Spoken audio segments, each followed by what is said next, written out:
I'm Alex Mitchell, Alex to most, a senior at the National Sports Academy in Boston, majoring in sports training and rehabilitation. Being captain of the swimming team and maintaining a 4.0 GPA kept me busy enough. But everything changed when I met Nathan Hayes. It was early September during one of my regular evening training sessions in the Olympic-sized pool. I had just finished my usual 2.000 meter workout when I noticed someone watching from the bleachers. As I pulled myself out of the pool, I got a better look at him, tall, athletic build, with dark hair and striking green eyes. "Can I help you?" I asked, grabbing my towel. He stood up, moving with the natural grace of a trained athlete. "Actually, yes, I'm Nathan Hayes, sophomore year. Coach Thompson said you might be willing to help me with my swimming technique." Now I remembered. Coach had mentioned a promising track athlete who wanted to cross-train in swimming. What he hadn't mentioned was how incredibly attractive this athlete was. "Sure," I said, trying to maintain my professional demeanor. "I'm Alex Mitchell. Coach mentioned you're a sprinter." 400-meter hurdles, he nodded, looking slightly nervous. "I've been swimming casually, but I need to improve my form.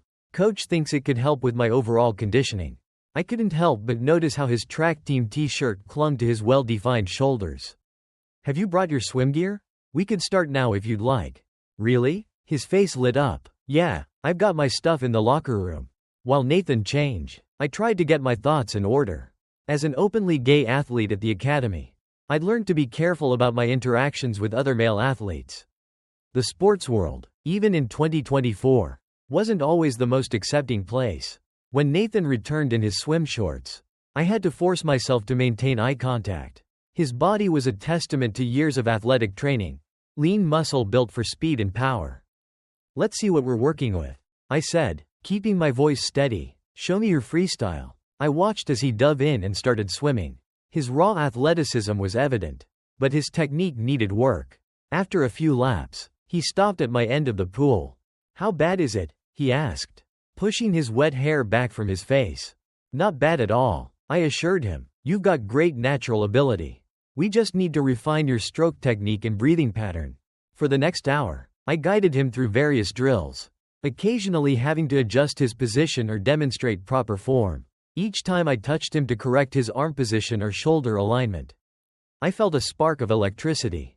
"This is harder than it looks," he laughed after a particularly challenging drill. "No wonder you swimmers are in such good shape." I tried not to read too much into the way his eyes seemed to linger on my chest as he said it. "Same time next week?" I suggested as we were finishing up. "Actually," he hesitated, "I was wondering if we could make this a regular thing. Maybe 3 times a week? I'd really like to improve quickly." My heart shouldn't have jumped at the prospect of spending more time with him. But it did. "Sure, I can do Monday, Wednesday, and Friday evenings." "Perfect." His smile was radiant. "And hey, maybe someday you could come watch one of my track meets. Return the favor." There was something in his tone that made me wonder if he was flirting. But I quickly dismissed the thought. "I'd like that," I said carefully. As I watched him head to the locker room, I tried to remind myself that he was probably straight. Probably just being friendly. But something about Nathan Hayes made it hard to maintain my usual professional distance. Little did I know this was just the beginning of a story that would change both our lives. Over the next few weeks, our thrice-weekly swimming sessions became the highlight of my days. Nathan was a quick learner, his athletic background making it easier for him to adapt to new techniques. But it wasn't just his swimming that was improving, our relationship was evolving too. We started spending time together outside of training.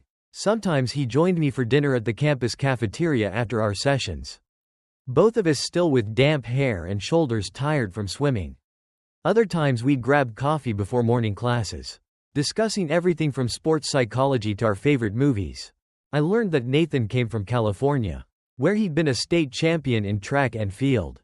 His father was a former Olympic athlete who now coached professionally, which explained both his natural talent and the pressure he felt to succeed. "Sometimes I feel like I can't breathe under all the expectations," he confided one evening as we sat on the bleachers after training. "Dad wants me to focus solely on track, maybe even aim for the Olympics like he did. But I'm not sure that's what I want." "What do you want?" I asked softly, trying to ignore how the setting sun made his green eyes look almost golden. He was quiet for a moment, absently running a hand through his damp hair. I love sports, but I'm also interested in sports therapy, helping athletes recover, preventing injuries, that kind of thing. Like what I'm studying. Yeah, he smiled. Actually, watching you work with the swim team's injured athletes has made me more interested in it. Our conversations often went deep like this, revealing layers of vulnerability that surprised me.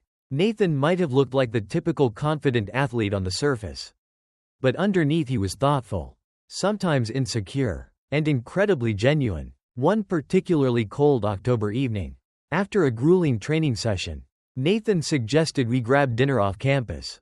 There's this great Italian place a few blocks away, he said, shouldering his gym bag. I'm starving, and campus food just isn't going to cut it tonight. The restaurant was small and cozy, with checkered tablecloths and candles on each table. It felt decidedly more intimate than our usual casual dinners. Alex, Nathan said after we'd ordered, there's something I've been wanting to talk to you about. My heart rate picked up. Oh? He fidgeted with his water glass, a nervous gesture I'd come to recognize. I've never told anyone this before. But, he took a deep breath. I think I might be gay. Or maybe bi. I'm not really sure yet. The world seemed to stop for a moment. I carefully set down my own glass. Thank you for trusting me with that, I said softly. You're the first person I felt safe enough to tell, he continued, his voice barely above a whisper. I've seen how confident you are about being out, how you don't let anyone's prejudices affect you. It's inspiring. It wasn't always easy, I admitted, especially in sports, but being honest about who I am was worth every difficult moment. How did you know? He asked, looking up at me with those intense green eyes. That you were gay? I think I always knew deep down, but I first admitted it to myself during my sophomore year of high school. There was this guy on my swim team. We spent the next 2 hours sharing stories, his about his growing awareness of his attraction to men, mine about my coming out journey. As we talked, I felt something shift between us, a new level of understanding and connection. Walking back to campus, we were quiet, both processing the evening's revelations. The autumn air was crisp, and Nathan walked close enough that our shoulders occasionally brushed. Alex, he said as we reached the point where we needed to split up for our respective dorms. Yeah? Thank you for everything. Before I could respond, he quickly leaned in and kissed my cheek, then turned and walked away, leaving me standing there, my heart racing and my cheek tingling where his lips had touched. The days following that dinner were filled with a new kind of tension. During our swimming sessions, every touch felt charged with meaning. Every glance held possibility. I tried to maintain my role as mentor and friend, but it was becoming increasingly difficult to ignore the attraction between us. One Wednesday evening, as I was demonstrating proper butterfly technique, I noticed Nathan wasn't really focusing on the instruction. Instead, his eyes were following the movement of my body with an intensity that made my skin heat despite the cool water. You're not paying attention, I teased, trying to lighten the mood. He blushed. Sorry, I got distracted. The admission hung between us, heavy with implication. I cleared my throat. Maybe we should call it a night. Actually, he said, moving closer in the water, I was wondering if you'd like to come to my track meet this Saturday. It's an important qualifying event. And, well, I'd really like you to be there. Of course, I replied, perhaps too quickly. I'd love to. Saturday arrived bright and crisp. The track field was packed with spectators and athletes from various schools. I found a spot in the bleachers with a good view of the hurdles. When Nathan emerged for his warm-up, my breath caught. He was wearing his team uniform, tight shorts and a sleeveless top that showed off his athletic build perfectly.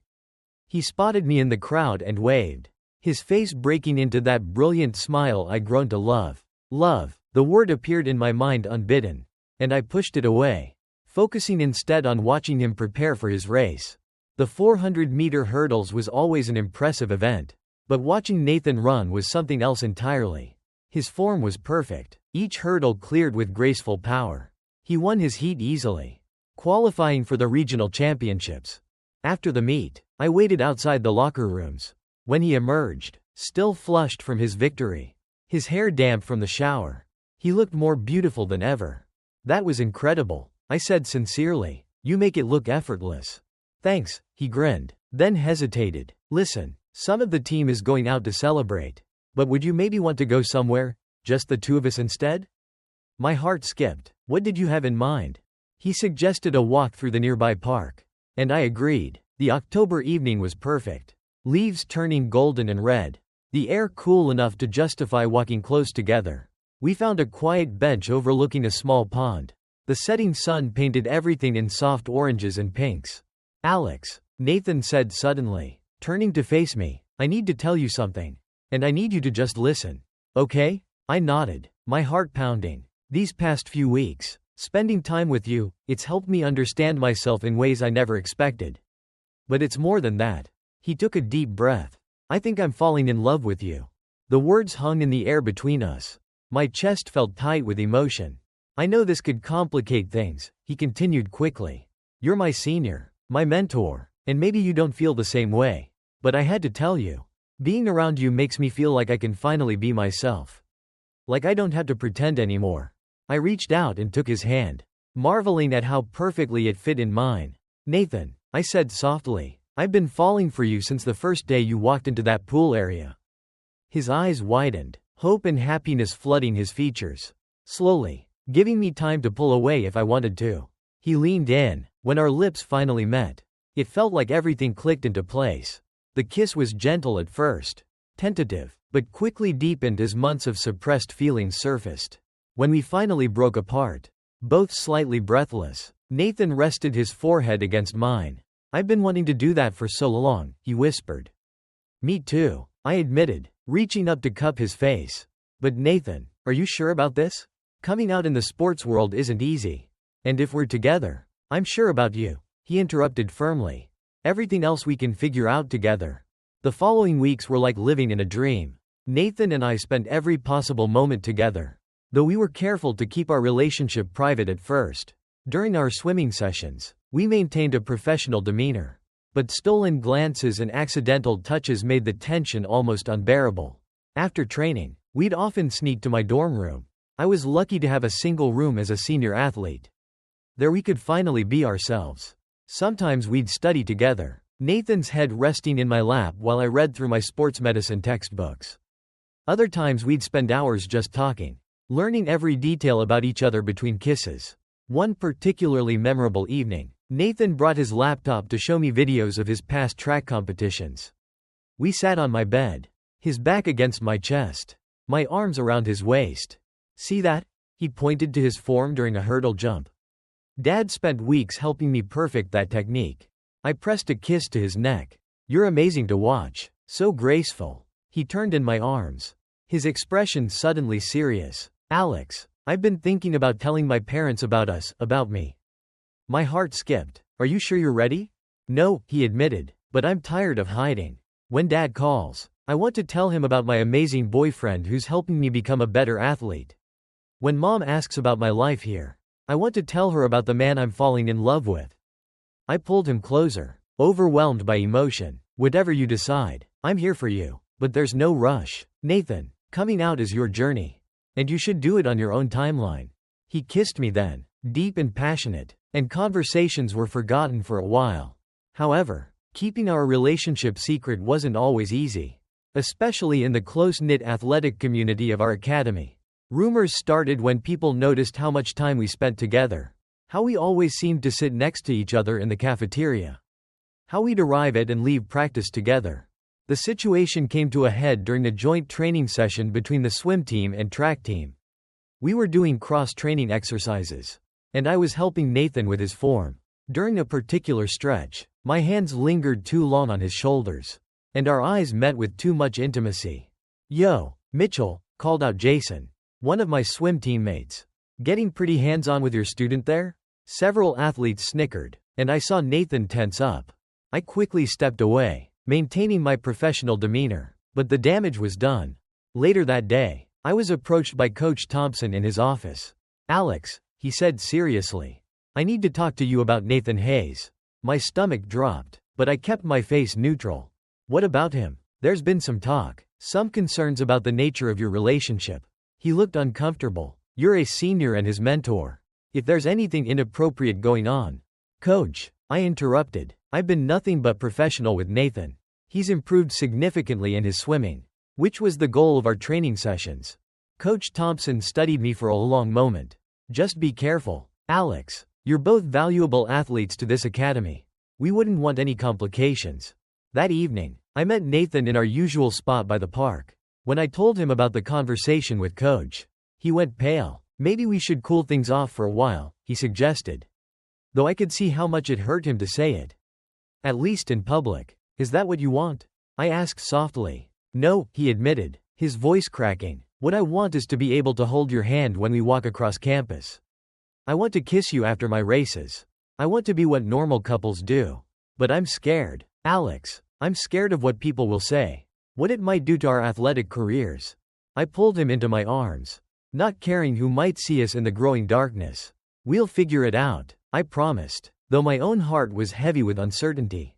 That night, as Nathan slept beside me in my narrow dorm bed, I watched the moonlight play across his peaceful face and wondered how something that felt so right could be so complicated. As winter approached, the pressure began to mount. Nathan had qualified for a major national track competition, and his father was planning to visit the academy to help with his training. Meanwhile, I was dealing with my own stress as swim team captain, leading our team through important qualifying meets. One cold December morning, Nathan burst into my room, his face pale and hands shaking. My dad found out, he said, collapsing onto my bed. Someone sent him pictures of us together in the park. My blood ran cold. What did he say? He's coming here tomorrow instead of next week. Says we need to have a serious discussion about my future in athletics. Nathan's voice broke. Alex, I'm not ready for this. I sat beside him, pulling him into my arms. You don't have to do this alone.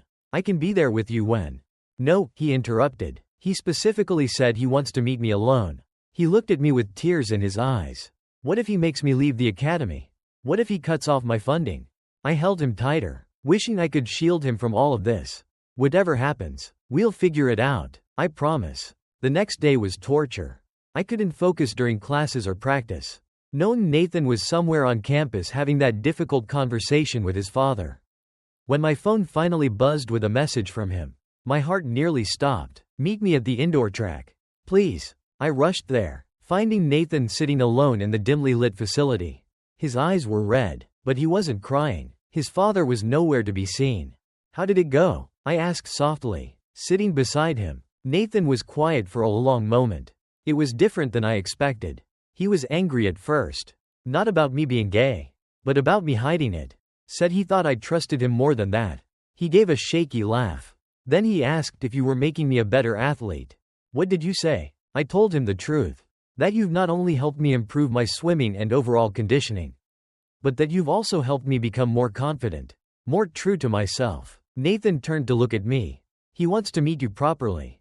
Relief flooded through me. Really? Yeah, he said. If you're going to be part of my life, he needs to know you're good enough for his son. Nathan smiled weakly. His words, not mine. The meeting with Nathan's father, James Hayes, happened the next day. He was an imposing figure with the same green eyes as Nathan but a more weathered face.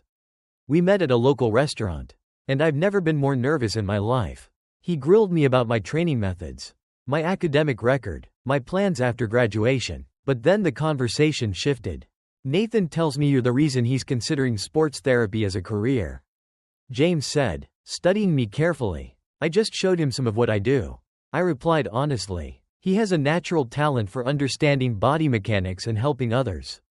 James nodded slowly. You know, I always pushed Nathan toward competitive athletics because that's what I knew. But watching him talk about therapy, about helping other athletes, I've never seen him so passionate. The tension at the table eased after that. By the end of dinner, James was sharing embarrassing stories about Nathan's childhood. And I could see where Nathan got his warm personality from. As we were leaving, James pulled me aside. Take care of him, he said quietly. And Alex, thank you for helping my son find his path. That night, Nathan and I lay in my bed, his head on my chest, talking about the future. The need for secrecy was gone, and it felt like we could finally breathe. I love you, Nathan, I said suddenly, propping himself up to look at me. I know we haven't said it officially yet, but I do. I love you, Alex Mitchell. My heart felt like it might burst. I love you too, Nathan Hayes. Spring semester brought changes neither of us could have anticipated. After our relationship became public knowledge, something unexpected happened. Other athletes started coming to us for advice and support. We became, somewhat accidentally, role models for LGBTQ+ athletes at the academy. One particularly memorable moment came after a joint training session. A freshman from the baseball team approached us nervously. "Hey," he said, shifting from foot to foot. "I just wanted to say, seeing you guys being open about who you are, it's helped me accept myself too." More conversations like this followed. Nathan and I found ourselves creating an informal support group for LGBTQ+ athletes. Meeting weekly in one of the study rooms. The athletic department, seeing the positive impact, officially recognized our group and provided resources. Coach Thompson, who had once warned me about complications, became one of our strongest allies. He worked with other coaches to implement sensitivity training and anti-discrimination policies. As for our athletic careers, they flourished. Nathan broke the academy record in the 400-meter hurdles, and I led the swim team to nationals. Our relationship, far from being a distraction, seemed to fuel our success. We pushed each other to be better, supported each other through victories and defeats. In March, Nathan came to watch me compete in my final swimming championship as a college athlete. After I won gold in the 200-meter butterfly, he was waiting at the edge of the pool. Without hesitation, he pulled me into a kiss right there in front of everyone. The crowd's cheers grew even louder. "Congratulations, Captain," he grinned when we broke apart. As graduation approached, we faced new decisions. I had been accepted into a prestigious sports therapy program in Chicago, and Nathan still had 2 years left at the academy. The prospect of long distance loomed over us. One evening, as we sat in our usual spot by the park pond, Nathan surprised me. "I applied for a summer internship at the rehabilitation center in Chicago," he said casually. I turned to look at him. "What?" I figured I could get some practical experience. "See if sports therapy is really what I want to do," he smiled. "Plus, there's this guy I'm in love with who's going to be there." "Nathan," I started, "I don't want you to change your plans for me." "I'm not," he said firmly. "This is for me too. Dad agrees it's a great opportunity." He took my hand. "Maybe we could look for an apartment together, just for the summer at first?" "But you're asking me to live with you, eventually?" "Yeah, I mean, I'll still have to come back here for school. But Chicago's not that far. We could make it work." Looking at him in the fading sunlight, I saw our future stretching out before us, weekends together, late-night phone calls, supporting each other's dreams while building our own. It wouldn't be easy, but nothing worth having ever is. "Yes," I said, pulling him close. "Let's make it work." On graduation day, as I walked across the stage to receive my diploma, I saw Nathan in the crowd, sitting with my parents and his father. They were all cheering, a family brought together by love and acceptance. Later that night at the graduation party, Nathan and I slow danced under the fairy lights strung across the gym. Other couples danced around us. Some straight, some gay, no one batting an eye. "Remember when we first met?" Nathan murmured against my ear. "Did you ever think we'd end up here?" I thought about that evening by the pool. How nervous and careful we'd both been. "No," I admitted, "but I'm so glad we did." "Me too," he said, pulling back to look at me. "You know, Alex, you didn't just teach me how to swim better. You taught me how to be brave, how to be myself. You taught me too," I replied softly. "You taught me that love is worth any risk." As we danced under the twinkling lights, surrounded by friends and family who accepted us for who we were, I realized that our story wasn't just about two athletes falling in love. It was about courage, about being true to yourself, about creating change through example. And it was just the beginning.